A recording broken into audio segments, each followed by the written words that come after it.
We all hate to answer our phones when our caller ID display reads unknown caller. Most of us will ignore those calls to avoid unwanted sales pitches or collection agencies. Sometimes these callers can be persistent, and eventually you will answer your phone to tell them to stop calling.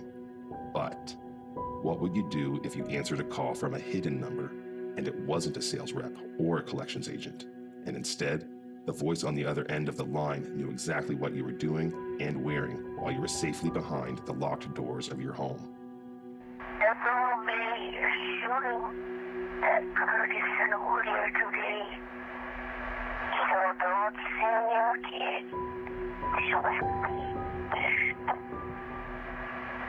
So, I know where you are. I know where you live. I'm gonna kill Ike and Puppy. In this video, we will look at how unwanted text messages, phone calls, and recordings of private conversations quickly escalated into a bizarre police investigation. Let's get into it.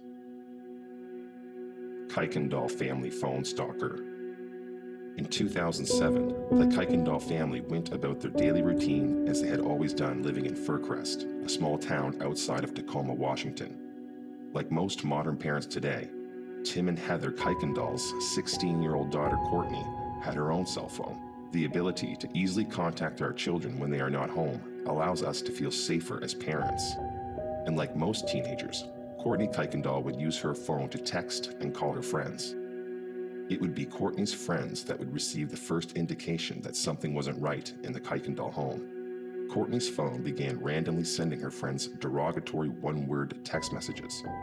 Her friends would ask her about it the next day at school, but Courtney didn't understand what had happened and couldn't provide her friends with any explanations. Shortly after what seemed to be merely an immature teenage prank, Tim and Heather Kuykendall started receiving more than just text messages. They started receiving disturbing phone calls. Immediately, the phone calls came on a daily basis and always from an unidentified number. The family quickly coined a name for this caller, restricted, as that was the only information displayed on their phones when the unknown person would call. Restricted spoke in a scratchy voice, threatening to kill the family members, including grandparents and pets. Restricted would also threaten to assault the Kuykendall women. These were not just vague threats. Restricted didn't hesitate to provide graphic details as to how he would carry out these evil deeds. On one of the calls, Restricted said, "You're going to die. We hate you. We're going to murder you." The Kuykendalls didn't wait long before contacting the Fircrest police, who immediately opened an investigation into the matter.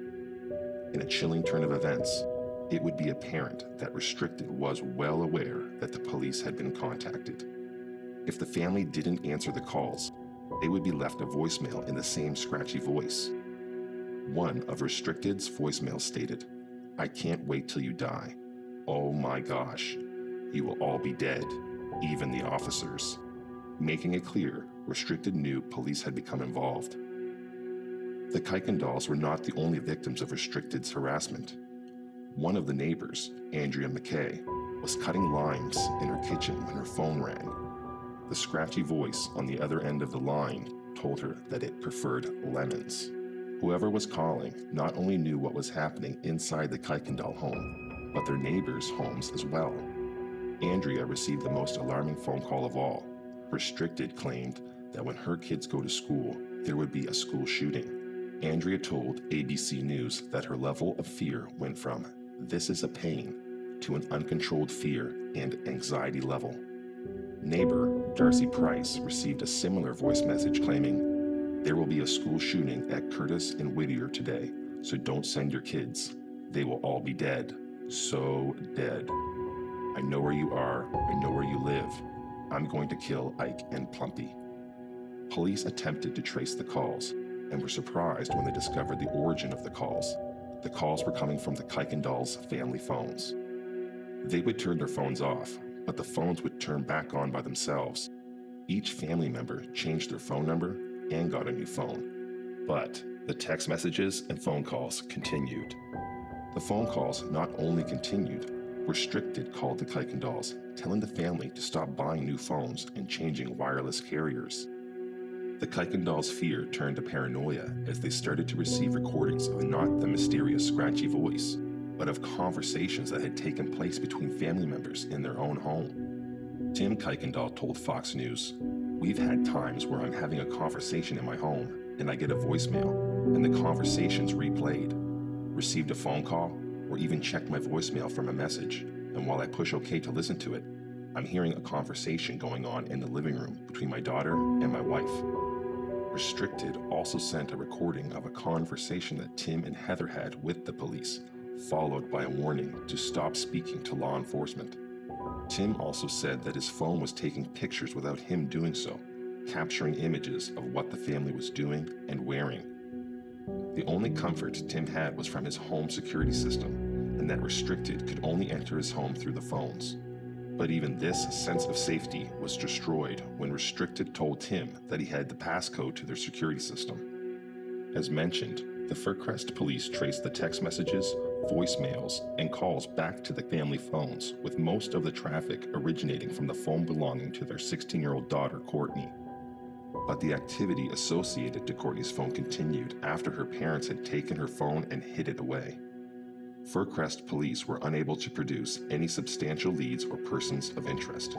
They reached out to the Tacoma Police Department, but they too were unable to solve the mystery. Eventually, the case saw involvement from the FBI and Homeland Security. It's important to keep in mind that in 2007, we were still in the early dawn of the smartphone age. Much of the cybercrime we are familiar with today was unknown territory to the majority of law enforcement agencies at that time. Investigators did not rule out the possibility of these events being nothing more than an elaborate hoax. It's possible that the Kuykendall family was responsible, or at least two parents protecting their daughter from any legal repercussions should it be discovered that Courtney was in fact the individual only known as Restricted. Police are confident that whoever was making the calls and sending the messages had close ties with the Kuykendalls, be it friend or enemy. The caller knew too much about the family for investigators to think otherwise. When asked about this possibility, Heather Kuykendall said, "We can't think of anybody we've made mad, or if we've made any enemies." To this day, it is still unknown what happened to the Kuykendalls. Did someone hack into their home's Wi-Fi? Were their phones spoofed? Maybe a close friend had access to malicious software that allowed them to gain full control of the family's devices. Or was this all an elaborate hoax conducted by the family to garner a few minutes of attention from friends, locals, and the media? If someone was listening and watching your private family moments, the sense of safety you get from your doors and locks would be gone. How would you feel if you knew someone was out there tracking and recording your every move? Please let us know in the comments below. And if you think this was an inside job, we'd love to hear about that too. We upload at least 2 new videos each week. If you're a fan of true crime, the paranormal, or just anything strange, please click the like and subscribe buttons. Hit the notification bell so you don't miss any of our future uploads. It really helps us. Thanks for watching.